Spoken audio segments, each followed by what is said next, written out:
43তম BCS এর বাদ পড়া 267 জন ক্যাডারের বেশিরভাগই পুনরায় চাকরিতে যোগদান করতে পারবেন বলে জানিয়েছেন জনপ্রশাসন মন্ত্রণালয়ের সিনিয়র সচিব মোহাম্মদ মোখলেছুর রহমান। বৃহস্পতিবার দুপুরে বাদ পড়া বিসিএস ক্যাডারদের সঙ্গে বৈঠক শেষে সাংবাদিকদের তিনি এই তথ্য জানান। সিনিয়র সচিব বলেন, 43তম বিসিএস থেকে বাদ পড়া 267 জনের মধ্যে বেশিরভাগই পুনরায় চাকরিতে যোগ দিতে পারবেন। তাদের পুনর্বিবেচনা আবেদন ও যাচাই বাছাই চলছে। তদন্ত শেষ দ্রুত সময়ে এটা করা হবে। তিনি বলেন, যাদের বিরুদ্ধে একেবারে সুনির্দিষ্ট অপরাধের অভিযোগ রয়েছে তারাই শুধু বাদ পড়বে।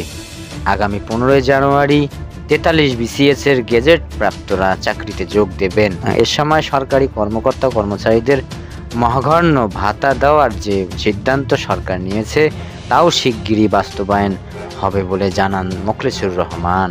তবে এবার ব্যতিক্রম হবে জানিয়ে সিনিয়র সচিব বলেন, আগে পেনশনভোগীরা মহার্ঘ ভাতা পেতেন না, এবার পাবেন। পরের বছর বেতন বৃদ্ধির সময় এই মহার্ঘ ভাতাটাও তার বেসিকের সঙ্গে যোগ হবে।